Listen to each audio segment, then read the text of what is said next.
Welcome back to Oxford 4000 Essential English Words, Episode 11. I'm your host, Emma. And I'm Frank, your learning partner on this journey. Emma, it feels like it's been a busy week. How are you holding up? I'm doing great, Frank. Busy is good. It means we're making things happen. And I'm especially excited for today's episode. How about you? Absolutely. I'm ready to dive in. So, what's on the menu for today? What words are we conquering? An interesting mix today. We have ball, mercy, shrink, researcher, dad, sit, definitely, section, scholarship, and tense. Wow, that's a real grab bag. We're going from dad and ball to scholarship and researcher. It sounds like we're covering everything from a family picnic to a university lab. That's the beauty of language, Frank. It connects all parts of our lives. Now, before we get into our deep dive, a quick reminder to all our listeners. That's right. If you're enjoying our show, please take a moment to save this episode, give us a like, subscribe, and maybe even share it with a friend. And don't forget to hit that notification bell so you never miss out. Your support helps us create more polished episodes for all of you. Now, are you ready for our first word? I am. Let's get the ball rolling. See what I did there? Very clever, Frank. Our first word is indeed ball. In its most common sense, it's a round object used in games. In Chinese, we'd simply say 球. Right, like a basketball or a tennis ball. But I also hear people say things like, we had a ball at the party. They weren't literally playing with a ball, were they? Exactly. That's a great colloquial expression. To have a ball means to have a really fun and enjoyable time. Another one is the ball is in your court, which means it's now your turn to make a decision or take the next step. So I could say, I had a ball watching that movie last night. Perfect.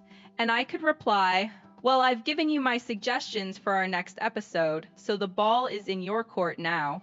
I see, it's my move.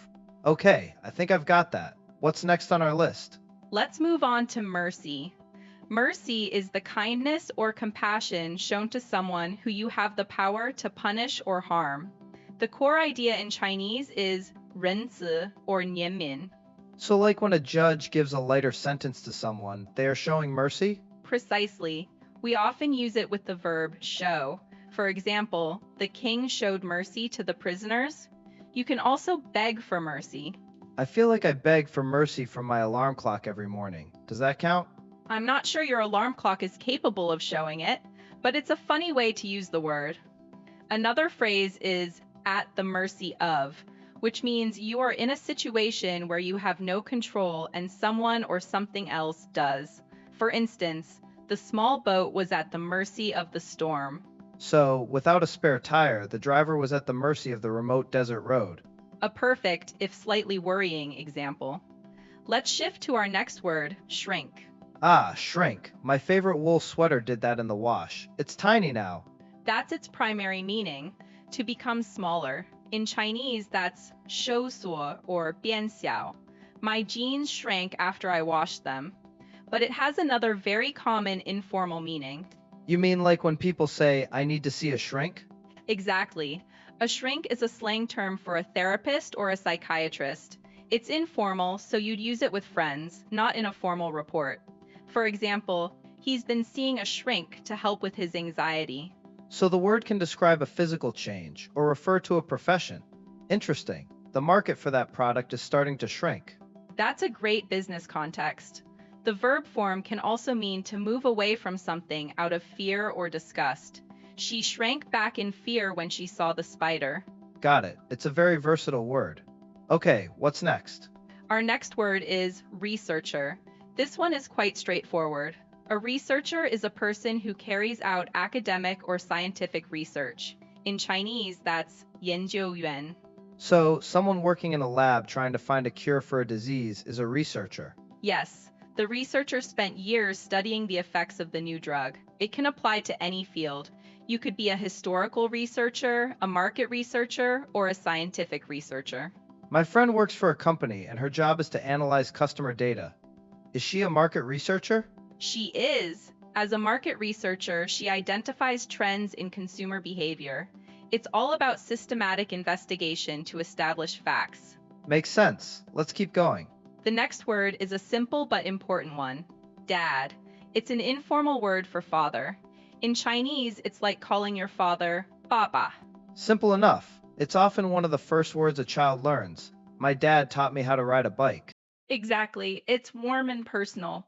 You wouldn't typically see dad in a very formal document where father would be preferred, but in everyday speech, it's the standard. I'm going to visit my dad this weekend. It feels much more natural than saying I'm going to visit my father. It does. It carries an emotional connection. All right, moving from family to a simple action sit. To sit, as in what I'm doing right now? That's the one. To rest your body with your weight on your buttocks. The Chinese equivalent is 坐. Please sit down and make yourself comfortable. We also have phrases like sit for an exam, right? We do. It means to take an exam. All students must sit for the final exam on Friday. It can also mean to be on a committee or a board. She will sit on the advisory board. And what about babysit? Is that related? It is. To sit in that context is short for babysit. I have to sit for my nephew tonight. It's a very common usage. Let's find a place to sit and have a coffee. A wonderful idea for after the show. Now for a word of certainty. Definitely. Ah, a word I use all the time. It means without any doubt, for sure. That's it. It's an adverb we use to add emphasis and show certainty. In Chinese, it conveys the feeling of 肯定的 or 当然. Are you coming to the party? Definitely. So it's stronger than just saying yes. This is definitely the best pizza I've ever had. It is. It removes all doubt from your statement. Be careful with spelling, though. It's a commonly misspelled word. Definitely. I'll definitely remember that. Okay, what are we on to now? Our next word is section. A section is one of the parts that something is divided into. Think of it as a 部分 or 区域. Like the sports section of a newspaper or the nonfiction section of a library? Perfect examples. You'll find the book in the history section. It can also be used for physical spaces. We have tickets in the upper section of the stadium. Can a document have sections, like a report? Yes, absolutely. Please read section 3 of the contract carefully. It's all about dividing a whole into smaller, distinct parts. Okay, that seems clear. Only 2 words left. And they're related to academics. The first is scholarship. A scholarship is an amount of money given by a school, a company, or another organization to pay for the studies of a person with great ability. In Chinese, it's 奖学金. Ah, the dream of every student. So you win or get a scholarship. She won a scholarship to study at Harvard. Correct. You can also be on a scholarship. He is at the university on a full scholarship, so his tuition is completely paid for. It's based on merit, which distinguishes it from a loan or a grant that might be based on financial need. He applied for several scholarships to help fund his master's degree. A very common and practical sentence. Now for our final word, which many students feel before an exam tense. I'm feeling a little tense just thinking about it. It means nervous or worried and unable to relax, right? That's the primary meaning for feelings, yes. In Chinese, it describes a state of being 紧张的. He was very tense as he waited for the interview. The noun form is tension. And a situation can also be tense, can't it? Like a tense meeting. Exactly. It describes a situation where people have opposing views and may argue. The political situation is very tense. The word also has a completely different meaning in grammar.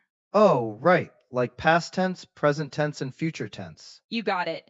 It refers to the form of a verb that shows when an action happens. In English, we use the simple past tense to talk about completed actions. So one word for both a feeling and a grammar rule. English is fun. After the argument, the atmosphere in the room was tense. That's a great way to put it. And that's our 10 words. Frank, are you ready to put them all together? Let's give our listeners a quick reminder to save this episode's word list, subscribe, and hit that bell to get our next set of 10 words. Let's do it. It's time for our scenario dialogue. Okay. In this scene, Frank, you are a university student who is feeling overwhelmed. You've come to talk to me, your academic advisor. Let's start. Professor Emma, do you have a moment? I'm feeling quite tense about my final paper. We too. Of course, Frank. Please come in and sit down. What seems to be the trouble? It's the research section. I feel like my world has started to shrink to just my desk and my books. I'm worried I won't finish in time. I understand. Many students feel this way. You are a dedicated researcher, and the pressure can be intense. Have you spoken to your dad about it? I recall you said he's in academia too. I have. He just says the ball is in my court to manage my time. I was hoping you might show some mercy and consider a small extension. An extension is a possibility, but I definitely think you can do this. The final part of your paper is the strongest. Really? I thought that section was the weakest. Not at all. It's excellent. In fact, it's so good I've been meaning to talk to you about applying for the departmental scholarship. A scholarship? Me? I don't know if I can even think about that right now. Let's get you through this paper first. We'll have a ball celebrating once it's submitted. You've done the hard work. And scene. Wow, we managed to fit them all in. Have a ball celebrating. I like that touch. It's all about finding the natural flow. Using tense for your feeling and section for the paper worked well, and linking researcher with dad and scholarship made it feel like a real conversation. I agree. Now, are our listeners ready for a challenge? It's time for our Chinese to English practice. I'll give you a sentence in Chinese using some of today's words, and you at home try to translate it. I'll count down from 5. Let them know the rules, Frank. Right. The goal is to make a natural sounding English sentence. There can be multiple correct answers. Ready? Here is the first one. It uses scholarship and researcher. 作为一个年轻的研究员，他希望通过获得这项奖学金来减轻他爸爸的经济负担。A great sentence. Okay, everyone, get ready. 5, 4, 3, 1. Time's up. Emma, what are some possible answers? Well, a straightforward translation could be, as a young researcher, she hoped to lessen her dad's financial burden by getting the scholarship. Another slightly more fluent option might be, the young researcher hoped that winning the scholarship would ease the financial pressure on her dad. I like that second one. Ease the pressure is a great phrase. Okay, next challenge. This one uses shrink and definitely. 我绝对不会买这条裤子，因为我知道它一洗就会缩水。Another practical one. Go ahead and start the countdown, Frank. On it. 5, 4, 3, 2, 1. Okay, what have we got? My first thought is, I definitely won't buy these pants because I know they will shrink as soon as I wash them. You could also say it a bit more casually, there's no way I'm getting those pants, they will definitely shrink in the wash. There's no way is a great strong alternative to just I won't. Okay, last one. This is a tricky one with mercy and tense. 在这紧张的对峙中，士兵们祈祷敌方指挥官能大发慈悲。Oh, that is a good one. A little dramatic. Let's see how our listeners do. 5, 4, 3, 2, 1. What are the answers, Emma? A direct approach would be, during the tense standoff, the soldiers prayed that the enemy commander would show mercy. Another powerful way to say it is, in the midst of the tense confrontation, the soldiers hoped for mercy from the opposing commander. Standoff and confrontation are excellent vocabulary words themselves. That was a great session. I agree. And that just about wraps it up for today. We hope you all had as much fun as we did. Before we go, here's a little taste of what's coming in our next episode. We'll be tackling recall, tradition, climb, rich, conscious, service, largely, circle, mine, and uncertain. It's going to be another fantastic set of words. Until then, please don't forget to like, subscribe, and share. Your support truly means the world to us and helps us keep the show going. It definitely does. Thanks for tuning in, everyone. Keep practicing, and don't be afraid to make mistakes. That's the best way to learn. This is Emma, and this is Frank. Goodbye for now. See you next time.